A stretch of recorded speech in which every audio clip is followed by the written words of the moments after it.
What's up, everybody? Today we have a very nice kitchen gadget for you, something you probably haven't considered but you probably want. So if you like to cook, this is for you. Today we have a frozen meat slicer and a cutter deli slicer for meats, potatoes, carrots, any thick vegetable or a frozen meat item. It's adjustable. We're gonna put it to the test. Stay tuned for the whole video. The slicer comes pretty much assembled right out of the box. The only thing you need to do is attach the feet for suction so it doesn't move around as you're cutting. The hardness of the meat that you're going to be slicing has to be frozen for 48 hours under -4 to -15 Celsius. This is a protective film. We just haven't taken it off yet, but it is a stainless steel finish.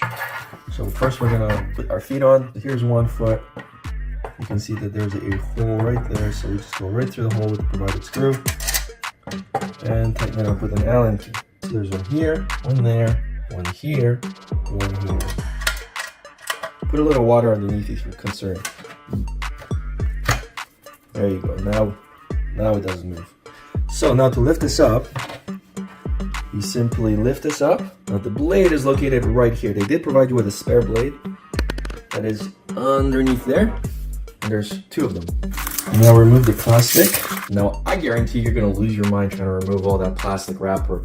That's because it's a very silly thing they did is they basically wrapped the plastic on the main base and then they screwed everything on top. So all the bolts and everything is over the plastic. That's kind of why it makes it so hard to do it. But anyway, plastic's off mostly. So here's a piece of sausage. It's super frozen. We're gonna stick this right over here. This is what holds the meat in place. There are these spikes here. And remember, your meat must be frozen. If it's soft, it's going to be very hard to cut. If it's frozen, it's not going to be hard to cut at all. The blade can be sharpened. There's a thin and thick blade. You remove this with this or tighten it. There's a guard. So again, this is how you adjust for the thickness of the meat, right? Because then the protective blade moves back and forth. And then let's show you how this works. So now it's thicker, see? Now if you wanted to make it thinner, we just tighten this a little more and bring the guard closer to the blade. And now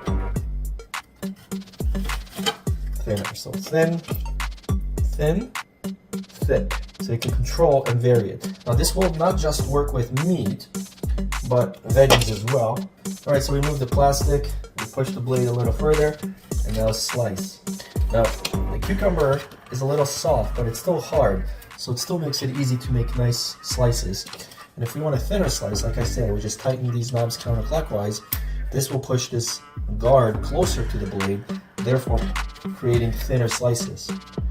See? So here's the thickness, and then this is the other thickness. All right, so in addition to the frozen meat, what else can you cut up with this? Well, we have this frozen salmon that we're gonna go and test out. Yams, potatoes, onions, even tomatoes like these that are nice and somewhat solid, and of course cucumbers and carrots. So any solid food is going to be sliced with this deli counter and meat counter cutter.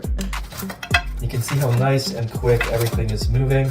So whether you're creating stir fry or making sushi or preserving this in these little containers for later, perfect. So now we're gonna take the salmon, put a lid on it, and we're gonna just put it on the side.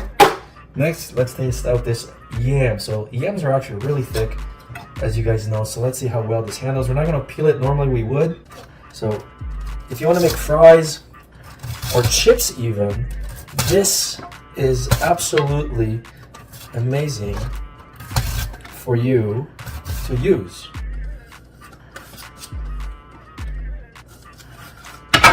So it is cutting it. I'm gonna show you.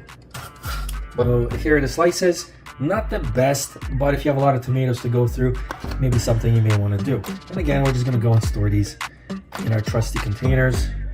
And finally, let's test out our onion. And there you go. And again, we're gonna put this in with our tomatoes for later. And there you go. So whether you're making salads, making meal prep, or making frozen veggies or salmon for later, this slicer pretty much does it all. And what I would do is I would essentially just create all my food for the week, use these little containers with lids, which are stackable, stick them in my freezer, and have everything that I absolutely need for my cooking. This way you keep all the nutrients, you make yourself very efficient, everything is nice and quick. Couldn't ask for anything more. This is the slicer. thanks for watching, and then I'll see you guys on the next one.